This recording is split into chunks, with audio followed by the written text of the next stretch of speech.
If you have a question during the show, we want to hear your input is a big part of what makes the show successful, and we thrive on your energies and insights. Whether it's a quick comment, a thoughtful question, or an opinion, you just have to share. Don't hesitate to drop it in the chat. And if you want to make absolutely sure your message stands out and gets featured on the show, there's an easy way to do that. Use the super chat feature. Just click the $sign at the bottom of the chat box to send in your super chat. This guarantees that your message gets on the air, and it's also a fantastic way to support our channel. We rely on you. We rely on your support to keep bringing you the sports content you love, and we appreciate every bit of it. So go ahead, let us know what you're thinking. Hit that super chat button, and let's keep this show as interactive as possible. And if you prefer, you can also go to the gsmcpodcast.net to tip, donate, and leave a comment or question there. We couldn't do what we do without your amazing support, and we're so thankful to have you as part of our community. We have to start off with Manchester United versus Brentford. Previewing that game, it seems like the topic comes up. This is probably one of my most talked about things since I've came and joined GSMC. Erik Ten Hag, is he gonna be a United manager? Is he gonna is his days numbered? Is this gonna be his final game? Is it this? Is it that? It's a conversation that I've had for a very, very long time, and I've done a lot of segments, but it's just gonna keep getting to that point unless we see a drastic turnaround from Manchester United that comes relatively quick. When we're gonna continue having this conversation until Man United pull the plug. And look, obviously, you look at some of the coaching options left after now Tuchel went to England. Doesn't really look pretty. Does not look pretty. There's no manager. You think, one of the top options is actually the manager that they'll be playing right now in Thomas Frank. Thomas Frank is one of the managers that I really, really like in European football. I think he has the potential to make that move to a next club because of his tactical flexibility, the way he wants to play, how he gets the best out of the sum of the players. And, to keep Brentford up last season, despite the notorious amount of injuries that they had, a Brentford team that doesn't have these, capabilities of spending on the squad that some of the teams that finished even below them have. I really do think, Thomas Frank is a really, really good manager, and is a manager that eventually will deserve to get to get one of those top moves. But going back to what I was saying in the first place, it's gonna be the same story, Is his days numbered? And you think, okay, surely it can't be it. Surely this is his last day. Surely this defeat does it. Surely this, because you're at a point right now where you're asking, if you're a United fan, you're asking, what are you waiting for? What are we waiting for? It's clear the ownership group lacked the belief from him from the beginning last season, when it took them so long to announce that he will be staying on, when they were looking at managers even before the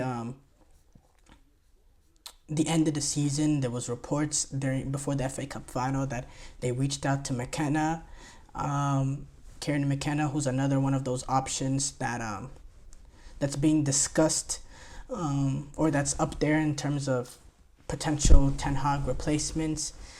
It's gonna be the same thing over and over again. Now, I don't, when has a manager been this deep, this on the back foot in terms of, this close to a sacking and been able to escape and went on to do great at the club that he's at? I don't remember. It's just getting to a point where I don't, it's almost inevitable. And the fact that United are continuing to delay it, it makes absolutely no sense to me whatsoever, unless of their mindset is we're not going to be able to get in anybody and we don't want to. Well, you have Van Nistelrooy on the bench. Maybe he gives them that new manager, but I don't know. Look, we really, there's no way to know what's going on in terms of the Ineos group. What are they thinking? It's it's a farce, and it's a poorly managed club, and it's been a poorly managed club for a very long time.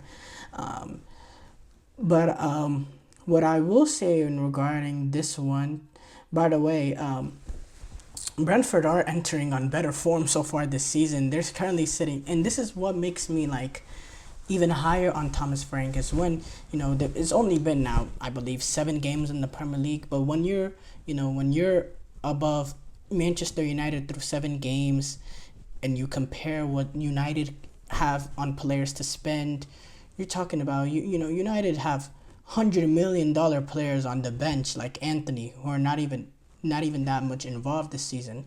This is a team spent a lot of money on Onana, spent a lot of money on Hoyland, Xerxes, Mazraoui wasn't too much, but the Dutch center half, Matthijs de Ligt, bringing in Champions League winners like Casemiro. These are, and they have the hot shots, the Brunos, the Rashfords.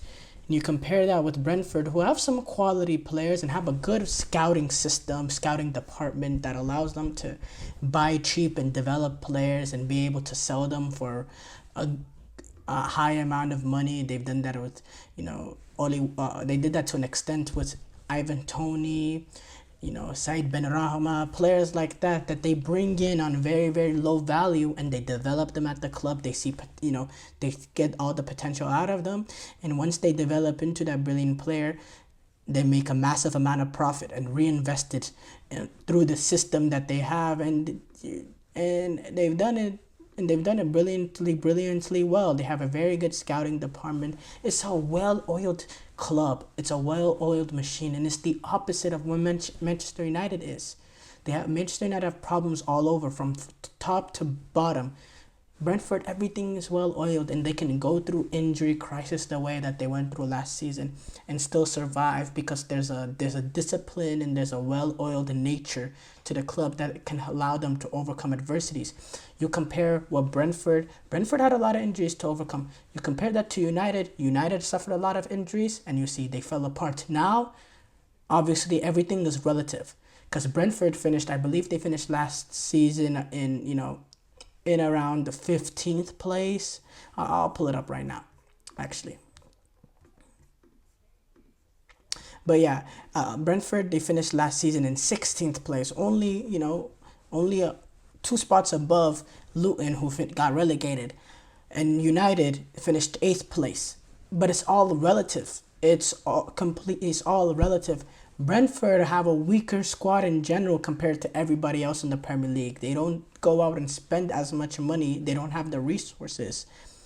But the fact that they can overcome the injuries that they overcame despite the lack of resources and still be able to survive, it's all relative now. United finished 8th place, but that's United's worst ever finish in the Premier League era.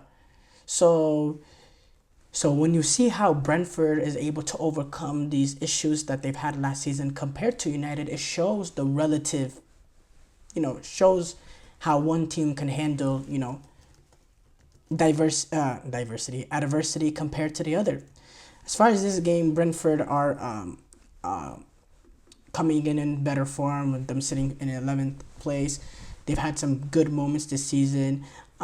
Brentford has. We know United, they've been awful. This season, it's just not been good enough. This game being played at Old Trafford, but it's not like Old Trafford is really a fortress. There's teams that's got into Old Trafford and look at Tottenham, just completely dismantling Manchester United, and they did that at Old Trafford.